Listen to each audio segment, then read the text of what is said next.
All right, we're back, Channel 9 Live in TechEd Europe. It's 2012, I believe. And this is going to be a security panel, calling it Security for Hackers. And I kind of wanted to talk about, the different definitions of hacker. We're with two very special guests, Paula. Januszkiewicz, yes. Okay. And Andy Malone. That's easy. Malone's easy. Absolutely. Now, you both are, security experts. I know that you're a penetration tester. Yes. You have a company.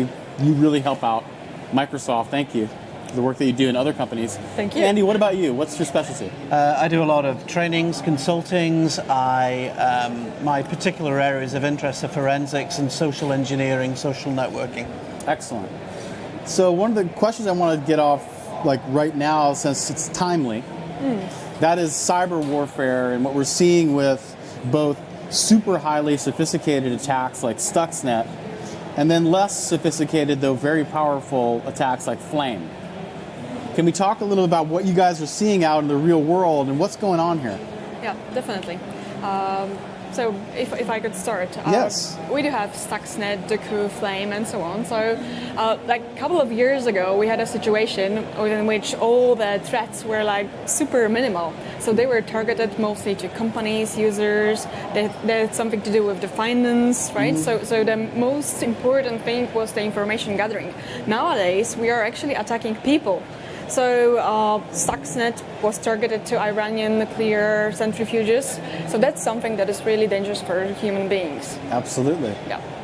Well, and so, Absolutely. I was going to say the same thing, that in the past it was all about, the bad guys getting money from people, and, that is still a big area. Mm-hmm. But obviously it's now all about governments, and cyber warfare is a way of avoiding potentially real warfare. Yes. So there is an argument that it actually will and does save lives. Especially the thing that is really interesting, that all this code was available a couple of years ago. Flame is not new, Stuxnet was not new, but it was accidentally discovered because of the, I would say, vulnerability in the code. Okay. So that's why we were able to see what is in the code, because Stuxnet was actually going wild. Mm-hmm. So imagine the situation why we actually do not know what is happening in Iranian centrifuges, and the Stuxnet is doing its own job. Yes. So it was just by accident, but luckily for us, we know what is happening right now. Interesting. But that kind of leads to a question of, if you have 500 million lines of code, 500 million lines of code that has direct access to hardware that runs in kernel mode in some components, pieces of it. With the stolen certificates. With stolen certificates. In some sense, is there such a thing as absolute protection? Well, can you really write perfect systems of 500 million lines of code? Well, I would say no, because Stuxnet used 4 zero-day vulnerabilities. So somebody really smart was working on it, and usually it's not a one person, it's like a group of people. So, operating system is also a piece of code. Yes. So it's just a matter how much can you exploit it, how smart you are, how deep can you go, and so on. And if you have a smart group of people and they're especially working on it, then I will say no. Okay. And the question is, those digital certificates that were stolen, were they stolen or were they obtained coercively? Mm-hmm. So that's an interesting question. But I think it is important to understand. I think not everybody out in the audience will know essentially what Stuxnet is. You mentioned four zero-day vulnerabilities. Zero-day vulnerabilities are the worst kind. Yeah. Which means they're immediately exploitable. Definitely. Can you tell people out in the audience, give us a little rundown of what is Stuxnet and what is Flame? How do they work? That's your area. Yeah, okay. So, the difference between Stuxnet and Flame and Duku, let's mention Duku, because Duku is a newer version of Stuxnet. Okay. Not directly, but pretty much similar. So if it's about the Stuxnet, this was a piece of code that was targeted to Iranian centrifuges. Well, mainly because the code was written in a way that is really factory specific. So if you have centrifuges that are, let's say, in the rows, and you have 15 rows, and there are several number of centrifuges, and you call directly that numbers in a code. The question is, who was writing it? Yes. So this was the Stuxnet case, and it's not a political discussion, it's more like a security bundle, so let me say it, but this... Trying to be politically correct. Yeah, exactly. A couple of years ago, United States was struggling with the nuclear technologies and so on, so making the long story short. And the idea, and this is what many people say, of course you do not have the official confirmation for Stuxnet, was to a little bit slow down Iranian development of the nuclear power plants. Sure. So this is what Stuxnet was about. And if it's about the flame, that's super interesting. Yes. It's more like an espionage solution. If the flame was used to wipe, I would say wipe at the end, but first get information from, in most cases, Iranian governmental people, and just keep it for a reference. And the best thing about the flame was that it had its own kill command, which is if you like say, I want to wipe this computer and wipe everything that is on it, then you can just do this. Wow. And Syria, Lebanon, Sudan, Iran, and so on, and Hungary, surprisingly, these were the flame's target. Wow. Interesting. Yeah. Now, let me ask this, though. I mean, in some sense, it's certainly the case that if you put enough intellectual horsepower behind any sort of hack, Now, I don't know, this is an interesting point. I mean, there's hacking and what I would call like dark side hacking or Sith hacking, to use Star Wars terminology. Yeah. Then there's Jedi hacking, which is the stuff that like, good people do to either protect other people, like what you guys do, or just who actually write the software and design the systems as secure as possible. Yeah. What about the fact that you could have vulnerabilities that are undetectable? And that the best type of dark side hacking would be you wouldn't get discovered because you'd really understand to such a degree that no one would be able to see. Sort of what the rootkit idea was, but a little more extreme than that. Do you think that's possible? Is it something that worries you or concerns you? You mean like unpatched vulnerabilities or the ones that nobody knows but they're used? So so Stuxnet or Flame was probably in the wild for a while. Yes. Before people figured it out. Yeah. But they figured it out. By accident. By accident only. Because of the Stuxnet was written in a way to go wild. An interesting point is, Interesting. I mean, how do you look back at Stuxnet and go, a lot of the governments are standing up now. The US government stood up and said, yeah, okay, we did it. It was ours.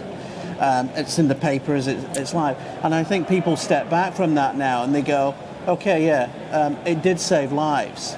So maybe it was a good thing. Maybe they understand it. Because, let's face it, the majority of Stuxnet and those types of attacks don't affect kind of normal people and normal people's equipment. Flame yes, affects. flame, yes. But they could, right? I mean, they could be in my personal system, they could be hard to detect, hard to discover, stealing my password, stealing my bank account, making transactions.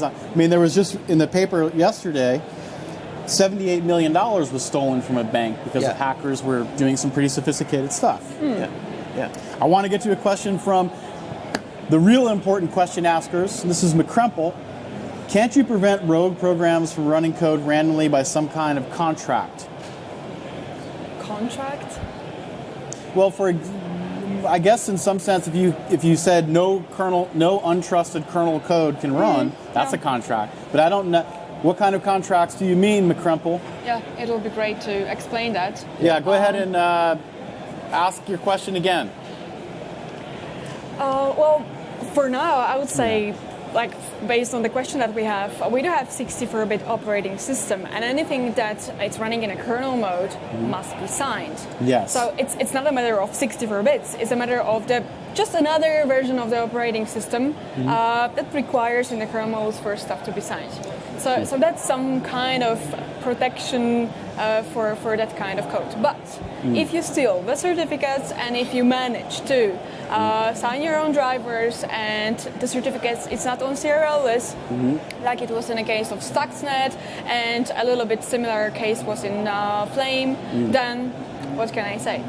Then we are waiting for serial. Absolutely. I think it's more about the. I was speaking with Paula about this. The fabric of society is changing as well. The idea of hackers just hacking PCs to make money. It's now about hacking infrastructure, and for the government, it's about defending that infrastructure against cyber terrorism, and that's why many national security agencies are now training cyber soldiers to either Cyber soldiers. There's courses But in it. we need those super IQ developers to come work for Microsoft, man. I'm kidding. I mean, these must be super skilled people. Let me ask you this. You must have a sense in your mind the how shall I say this? Not the morphology, but the personality of one of these hackers. What drives somebody in your mind to try to break into the system and do bad things versus just try to break into the system and see if you can do it? Do you have any sort of psychology around these types? I think a lot of it's money. Obviously, money. That's the number one reason. I would say number one reason is passion. I know it sounds pretty cheap, but if you're not passionate about what you're doing, then you will just do the things that hackers are doing. And money is going to be the second thing here, right? Yeah. I'm passionate. I know the stuff, so let's use it in some kind of beneficial way. Okay, excellent. Yeah. So McCremple is now redefining his question. Okay, manage who gets to call what instead of letting everybody call everything. So a contract between caller and provider. He's talking about, I guess, at the method level of code. Yeah. So. That's an interesting question. That's definitely a question about the architecture. So if we are talking about this kind of stuff, this is the change that is on the architecture layer. And for now, in a kernel mode, it's really written in a very positive way, really good way. And I don't want to say it wasn't changed for a while because it's definitely not true. But the core of the kernel, remains unchanged really for a while, and it's working in a very, very smart way. So answering the question, it's an architecture case, and that's something that I would say we'll need to sit and discuss it as an idea, not just like solution out of box when we are sitting here. Sure. And I mean, I guess when he's using the term contract, is sort of the contract-oriented programming where you can have, like in languages like Eiffel, where you can say, you do a test case to see if this is going to output 2 or whatever, then you can continue running the function. If not, it's not really going to make any sense, blah, blah, blah. In his case, he's talking about, could you say only a trusted caller could call this method? What does a trusted caller mean, and what does that mean? I understand what you're saying. It would be an architectural... architecture design problem absolutely. In this case, So now, Paula, you do a lot of penetration testing. I'm sure you've done a lot of reading in this area. What are some of the modern sort of problems you're seeing? I mean, nothing's 100% locked down. Are there any things that make you go, wow, that's an interesting exploit? Social engineering. That's something that always works. Okay. My last project in US was about social engineering, actually. So I was actually going to people and handing them the USB stick and ask them politely if they could do something for me. Oh my goodness. And they were doing this. And free CDs goes a long way. The best thing was that they had actually an UAC window in front of them, and I said oh, don't worry, just click on it, and they were like, okay, and it works. So social engineering education, that's the first thing, and in the vast majority of cases, it's a matter of misconfiguration. Okay, misconfiguration. Yes. Because operating system, when we are discussing the Microsoft technologies, they're very secure. The ideas are great, and I really love all the internals in the operating systems, and they are working. But if you misconfigure them, then you expose yourself to really vulnerable situations. Absolutely. I think the biggest weakness is the assumption that you're secure. You assume automatically that just because you go onto the internet and you do online banking, you are secure. So I think that is very much a weakness.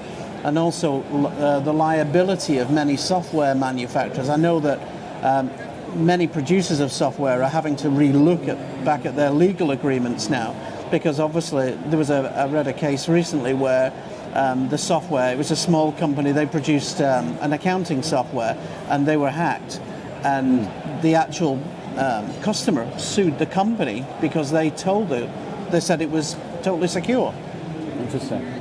So note to self, don't tell people that. Yeah. Because, I mean, in some sense, you know, as we jump into a world where it's easier to do more computation in a fixed amount of time, say target a GPU, and blast through trying to do what people do. They try to force whatever it's called, like you're forcing... Whatever technology you have. Exactly. And you're trying to figure out passwords, but you can do it super fast on the GPU, for example.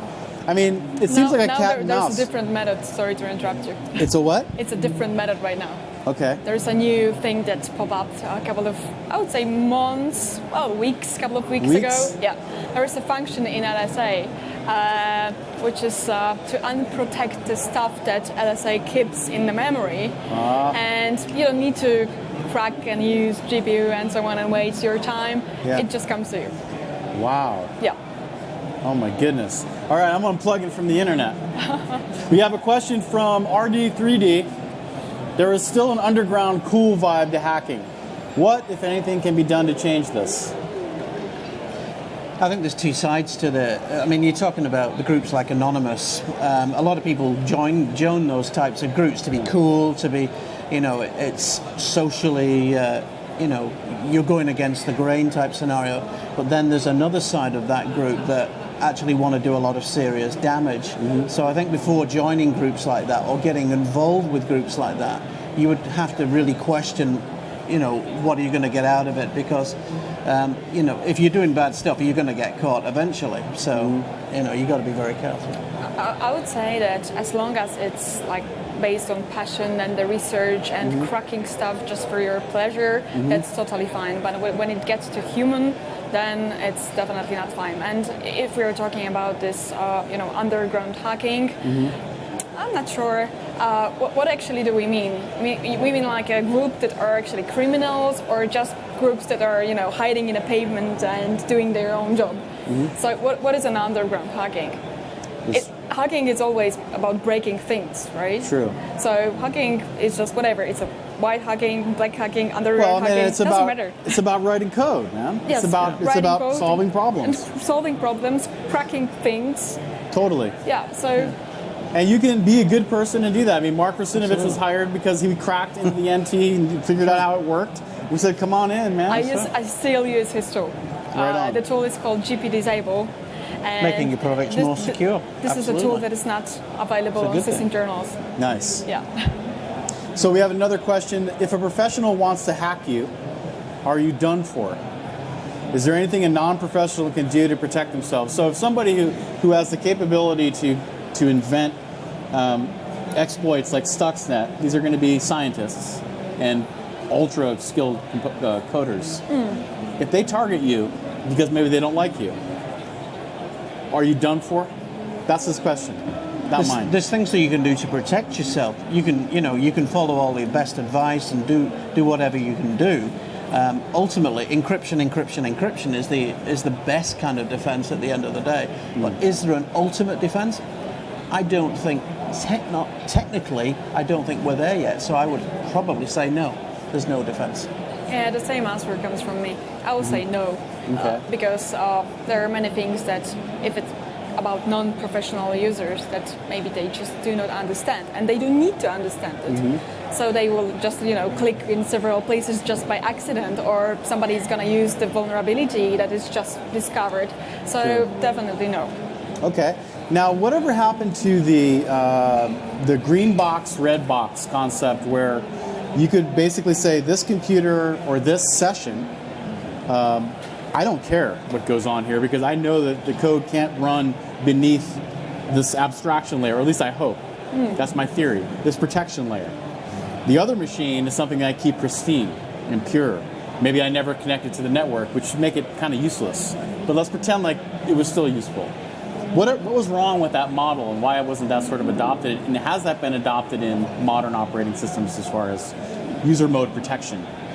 I would say it was adopted not because of the security idea, but because of the management issues. Okay. So it's way easier to manage things that, for example, are virtualized rather than having the computer that, every software that you install leaves its own footprint. There is a lot of this kind of software that are cleaning out your registry and so on. What for? Okay. So I would say the security thing here goes as a second point. Okay. The first point is how to manage this. Makes sense. I think there's a lot of great features in products like Windows. I mean, you've got BitLocker, you've got EFS, you've got IPsec encryption, but it's all optional. It's all optional. We all use it optionally. I think the day should come when just switch it all on. I think life would be a lot more secure. Sure. So the recent LinkedIn, the unsalted MD5 hash leads into this next question. What is the best encryption algorithm application that you suggest? Do you have a favorite or think it's the... I would say as long as it's working, it's good. Okay, So fair enough. I know it sounds really obvious, but as long as it's working, it's good.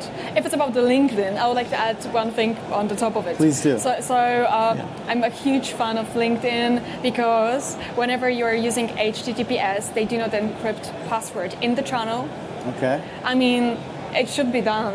While at this level of the portal and so many people are there, whenever you do have an HTTPS inspection in a company, let's say you are traveling, you've got this sometimes in a hotel. If somebody is sniffing inside the channel, so this person is like man in the middle, and the user is actually establishing a connection with the hotel and hotel with the LinkedIn, then you can listen to the user's password in a clear text.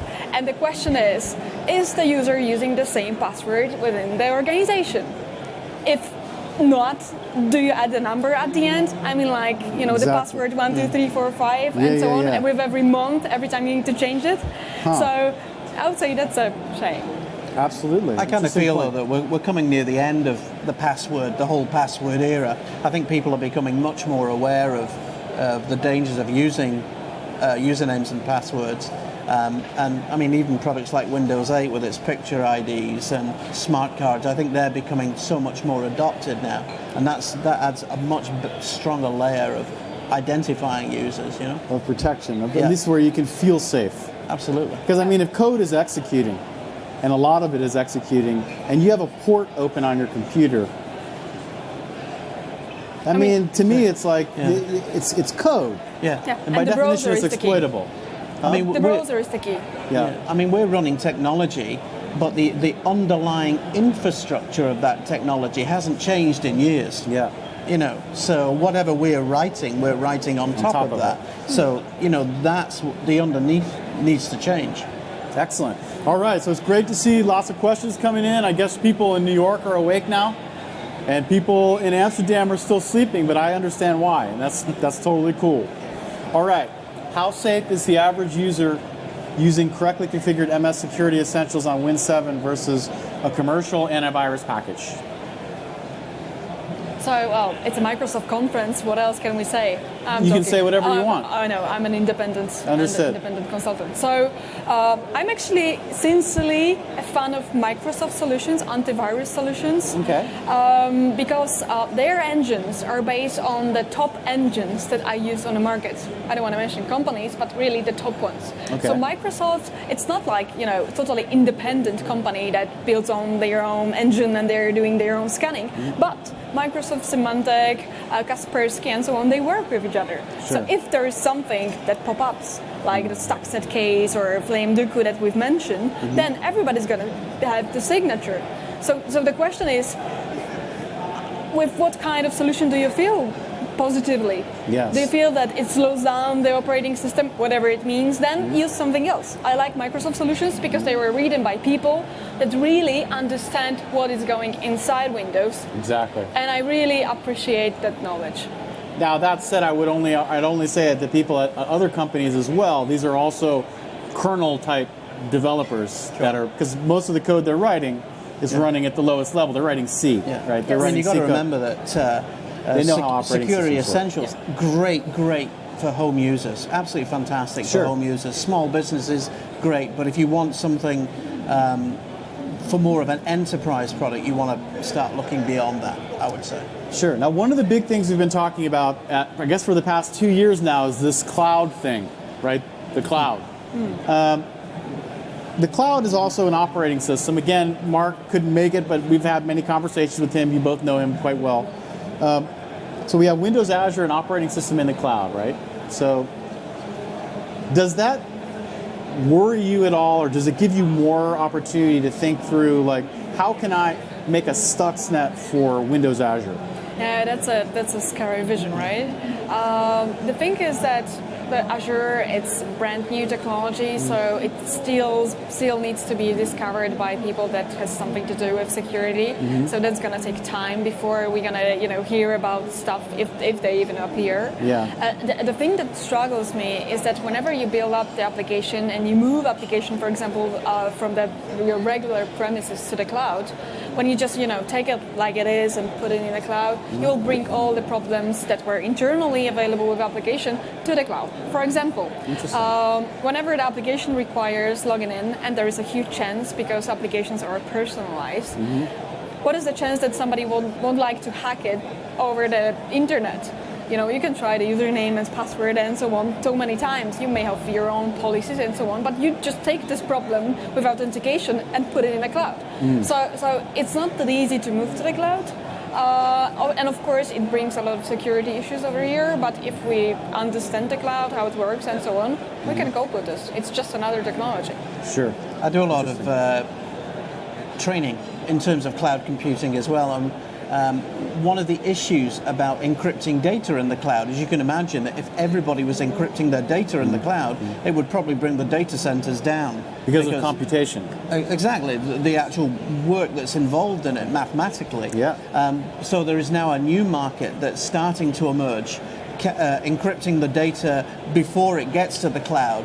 So it's already encrypted in the cloud. Okay. And we're seeing an awful lot of new companies, both free and also commercial product offerings for that. That's quite interesting. I love the next question. Let's do it. Which one? The top one? The top one. All right. So what are the top tools you keep in your security toolbox? Do you have like 3 hours, by the way? Yeah, we have about 20 minutes maybe. Okay. So what are the top three? Like Is that fair? Fiddler. That's top two? Tough. Okay. Yeah, let's keep it with top two. Okay. For me, yeah. I like very much for testing the web applications Akunetics. I really believe in the guy's idea, and they're really smart Russians, Brazilians, and so on. So they're writing the code, and it's really working. I know it's an automated tool. I mean, you really need to do things manually, but this is a tool that really helps out to do the penetration testing if it's about applications. Excellent. And the second one, because I do have only 2 options you gave me. Well, you can do 3 or 4. It's up to you. Okay. It's dynamic. So the second one's going to be your own tool that you write for the specific purpose. Okay. And if you feel like you would like to discover something and do the deep dive, the best tool is your own tool. Right on. Yes, so to get information about some issues running in the network. And the third tool, I would say, and that's pretty obvious, but it really helps a lot, Wireshark or Microsoft Network Monitor. So all the monitoring tools that are running over the network, because these are the tools, and usually things are going through the network, these are the tools that are going to answer to a lot of questions.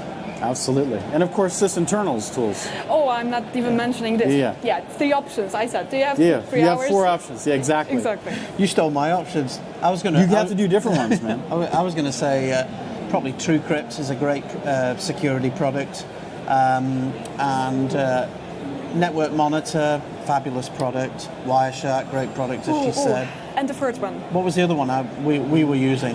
Oh, come on, Metasploit. Metasploit. Oh, yeah. Nmap as well. That's a good one. Excellent. Now let's talk about that. I mean, how does Metasploit work? Metasploit is a database of exploits that you can play on the operating system. Okay.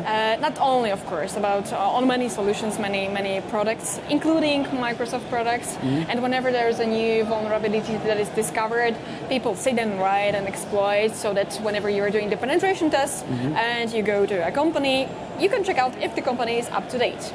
Like, let's say there were some things that happened 1 week ago. You jump in, you test it out, and it's like, you're not patching your operating systems.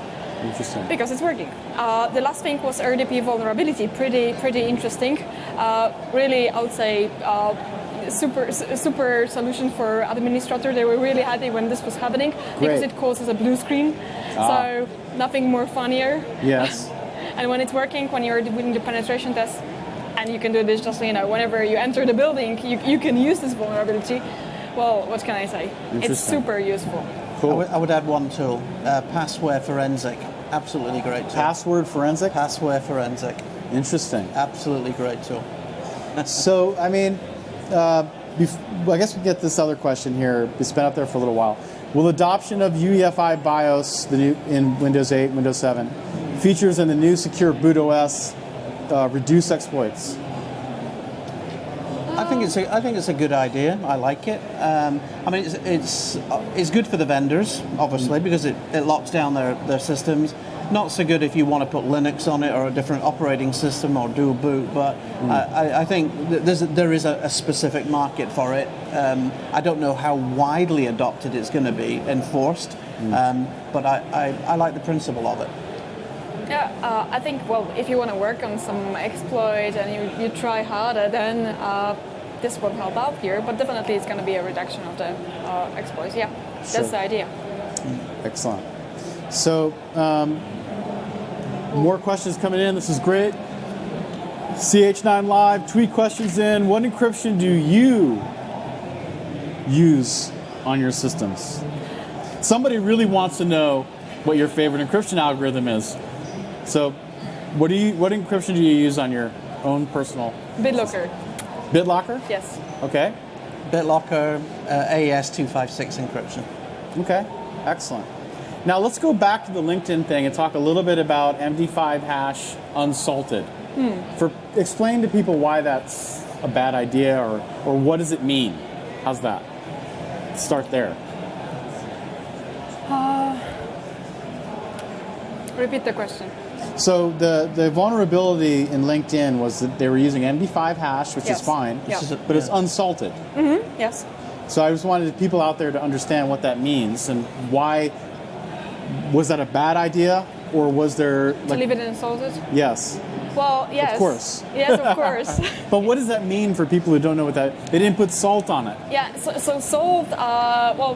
Technically speaking, or maybe not less technically speaking, it's using a additional key that is encrypting additionally data that we have over here, and the hash cannot exist without the salt. So you were not able to. The crypt is not the proper word. Revert it. Okay. So whenever we are using the operating system password, we are also using the salt, which means we are adding some complication so that we cannot get the password from a string that we have. And if it's about the LinkedIn case, well, what can I say? Pretty impressive that they figured that out. Yeah. I mean, how did they? Let me ask you that. How does somebody go about figuring out that LinkedIn is using an MD5 hash that's not salted? So in other words, how do you figure that out as a hacker? Actually, any ideas? No. I don't know how they've done it. So. Okay. It's interesting though. I mean, the fact that they figure these things out. Yeah. Now you've done a lot of penetration testing on Windows and other operating systems, I'm assuming. Do you see buffer overruns and integer overflows and all that stuff still existing, or did we pretty much eradicate them because of our tooling? Yeah, well, I would say there's a huge group of people in the work working on it, but in comparison, obviously, to the previous operating systems, this is happening less often. Sure. So there are many protection mechanisms. It depends on application that you're running. For example, if we are discussing the Internet Explorer case, then it's definitely getting more and more secure. Compare IE10 with Internet Explorer 6. That's a different version, different architecture underneath, and so on. So that's something that is less happening there, obviously. I think it's. It's hard to overuse it. Sorry to interrupt you during the penetration test. Okay. I was going to say it's the old story. Keep the operating system up to date, keep it patched. 64-bit, use encryption. it's pretty secure. I think there's still vulnerabilities in applications. That's where the general issues that we've had as a business. But I think as an operating system, not so much now. Understood. So in terms of, you mentioned, so do you also do test applications? Yes. Yeah. And so let's talk about that. I can see how, applications of general purpose can be written by anyone, whatever. There's APIs, assuming there's no bugs in the APIs, but in how the developers are implementing some solution and they're not managing their memory correctly, for example, and there's a buffer overrun when you run this app. And a lot get of into incompatible applications and so on. Yep. So are you seeing better engineering now that more people think about security up front, or is there still a lot of education required? Definitely a lot of education required. I'm Sure. always asking before my sessions who is a developer and who is not, so that I can set up the relationship. Developers are always a little bit one step behind because they need to learn the new technology to be able to write applications. And sorry for developers, but that's what I see in the client's infrastructure. There are applications that are not compatible.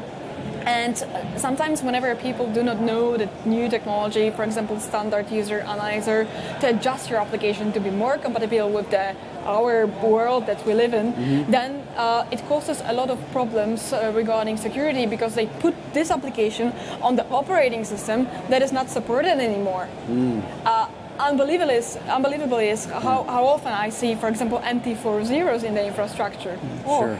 That's when I see it, I'm a really happy person because my job is done. Oh, man.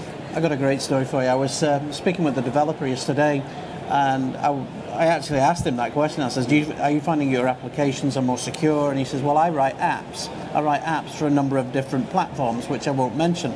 Okay. And he says, if I was an unscrupulous developer, I have an application that basically you click onto it, that you accept my terms and conditions, and it uploads all your contacts to the cloud.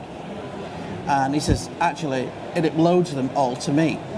So he says, I've actually got all the contact information for 150,000 people. And he says, if I wasn't scrupulous, I could just easily sell that. And these people don't realize what they're actually clicking on when they buy these third-party or free apps out there. That's why you said education. There are potential dangers that, we get the technology, and it's the old story. So security is often the second thing that we think about. True. And that goes back to education. I mean, if you get a degree in computer science, how many security classes are you taking? Exactly. And so developers are not thinking about writing secure code, although I think it's getting better. Yes, well, depends in what kind of team you are. There are people that are responsible for security in applications, so that's, I would say, kind of solves the problem. But if it's a small company that is writing some app, then there is a huge chance that, I don't know, they maybe just it's okay if it's Microsoft and you guys are following a model, which you do. So every piece of code that you come out, you would hope that it is secure. But the problem is if you open up a platform, for example, the Windows Phone platform with apps, how do you know that those developers are following your guidelines and your model? Well, in some sense, you have to run your source code through a set of tools before you can actually upload them to stores. So when you think about like Android and Apple and Microsoft devices and their stores, there's a sort of a process you have to go through. I think Android's probably a little more wide open as far as what can run on your phone, but it still has a similar kind of concept. Yes. You'd hope that somebody wrote an app like you had suggested, it would never make it to the store. Sure. Which because is one we of the, base it a lot on trust. We trust them.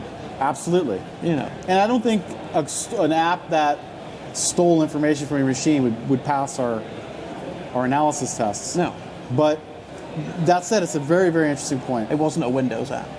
Yeah, I mean, so if you think about WinRT, for example, Windows 8, it's a sandbox environment. I mean, you start trying to do rogue things on the system, you're done. They're going to cut you off. I mean, that's by design. Yeah. I'm not saying it's not exploitable. No. I don't know, and it's not a challenge. So I'll put this hood on and my shades. I don't have my shades. So it's not a challenge. Question. With the growing trend of consumerization of BYOD, how do organizations protect themselves while still allowing users to bring their devices in? BYOD. Yeah. Bring your own device. device. Yeah. how do you protect? It's actually a really interesting question. Yeah. How you should protect, or So, how do you so do let's this? say you're an enterprise, and I come into work with my latest device. Yeah. So nowadays they don't. They don't. Yes, you can Okay. bring whatever you want. Yeah. Whenever it's a military organization, well, there are some rules, and you cannot Sure. bring your phone in, and so on and so on. But Yeah. still, there are companies within which you need to turn off the phone whenever you are entering the building, but you may turn it on whenever you are in the building. Of course, it's against the rules. So it's Sure. really hard to protect from the situation within which you bring something in your pocket.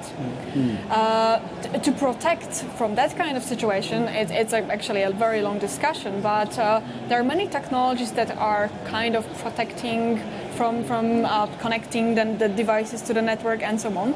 But nothing will protect you from taking a photo of the screen, right? Exactly. Even it doesn't matter if it's rights management services or whatever else, right? So I think it's more about education rather than bringing your own device. I think there seems to be two frames of mind with this. There's going back to like Windows 7. What do? Do you allow your users to have remote access? So you get remote access, direct access, something like that. But that type of technology, you have folders. You can access like network folders. So potentially, you're at the risk of copying data or databases being siphoned off. Okay. The other model is, do you go with the virtualization solution? So you create an abstract layer, a separate layer between the user's physical home device and your business. So the likes of AppV type technology, or some kind of remote desktop environment where the entire business environment is basically on the server. So they physically cannot cut and copy and paste between the user's device and what's in the office. Interesting. Yeah. That makes sense. I mean, Yeah, I've got a session on it tomorrow. So let's talk a little bit about that before Yeah. we get to questions. I mean, you're doing some really stellar sessions here. What's yours about? I do have two sessions. First is done already, and it was called Crouching Admin Hidden Hacker, and it was about hiding and detecting traces. Okay. Not just only in the user mode, but I was also showing how to change things on the kernel level. Nice. So I was doing the kernel debugging on the virtual machine that was running. So I just connected from the other side through pipe. And I showed to users. That's the... To users. Yes, to users, to attendees. To humans. To humans. Yes. Users. That it's possible to change stuff whenever you're running the operating system alive, and this is how rootkits work. And I showed how to hide processes from the list, for example, as an easy example, so that You can't detect it. something is running and it's somewhere in a memory, but whatever the tool you use, it's based on the same mechanism that operating system provides, and this mechanism, we cheated on it, so who's going to tell you what's in the memory? Yes, exactly. Only the tools that can get to the memory, and so on and so on. So it's getting more complicated. So Wow. this was the first session. Okay. And the second one was is going to be tomorrow. Yeah. 10 deadly sins, and it's about deadly mistakes committed by administrators if it's about security in their organization. I see. So whenever I'm doing the pen test, I see this top 10 list, and they usually guide me to get access to some passwords, accounts, and so on. Interesting. Yeah, it's like misconfiguration problem. Exactly. Lots of human. There's a big footprint of humanity in all of this. It's not just code and Definitely. coders. Yes. No. Human behavior is huge, Yeah. as you mentioned. I'm doing a couple of sessions, one today, one again on Friday on cryptography, called the Cryptography Chronicles. Okay. It was actually originally one session, but it was just so much, we decided to split it into two. And take somebody who's, maybe you don't know much about cryptography, I'm going to take you on a journey from A to Z in cryptography. So Really? history, development, where it's come from, and also some of the new developments in it. And we also look in depth at some of the kind of key technologies, things like AES and Diffie-Hellman, SSL, IPsec type stuff. Great. And I've got that BYOD session tomorrow as well. Perfect. So, yeah. All right, so we have a couple more questions here as we wind down. This guy I think got mad at me before because I destroyed his name. But so I don't know what I don't know. Gert, Durwas. I don't know. I don't know how to say it, man. So, how do you explain identity providers to users? It's the first question. We can have like 30-second answer on that. Oh, awesome. It's hard. We had Vittorio Bertacci here in the morning, but So how I would how would you explain it? When you have Friday, you go to buy yourself a beer, right? Mm-hmm. You know, Friday people go to a pub and they have a relaxed time. Yeah. So whenever you ask for a beer, if you look pretty young, somebody will ask you how old are you? Yes. And how are you going to prove that? So probably you're gonna, take out your passport and or your ID or whatever with the confirmation from somebody Someone that official. the waiter is gonna believe, Okay. and you're gonna prove your identity. So in this case, the government is our identity provider, and because the waiter trusts government and the ID that the government issues, they're gonna sell you a beer. Excellent. That is an excellent answer. Unless, of course, you're 12 with a big raincoat on and trying to get into an 18 movie with a fake ID. Yeah, or you're an analog hacker like I was back in the day when I had a fake ID. Yeah. All right, so how do you properly store passwords on a server database for e-commerce so passwords cannot ever be compromised? Encryption. Definitely, they need to be encrypted with the technology that you use. So whenever it's a database, you should use the database encryption related technology and so on. So encryption is the solution. Right? And if it's not, then you need to look elsewhere. Excellent. All right, so as we wind down here, I want to ask one more question, then 30 seconds each. Biggest problem in security today and tomorrow? What's top of mind in this realm that we've been discussing all day? I would say, in terms of cryptography, we automatically assume that nobody can break it. Yeah? So we're kind of ignorant to that. We think, because it's secure, people sell as secure, it's always going to be secure. It's never always going to be secure. They've always been broken. And I would say more from the technical perspective, lack of time. Lack of time. Because it always causes security problems. Whenever you don't have time, you just misconfigure things, you skip things, and so on. And this causes more technical problems. Excellent. Well, hey, thank you for spending time. Thank you. And doing this. Pleasure. You're great sports. Thanks. And best of luck for the rest of the show. Thank you very And much. keep on keeping us safe. Thanks. Thanks, cheers.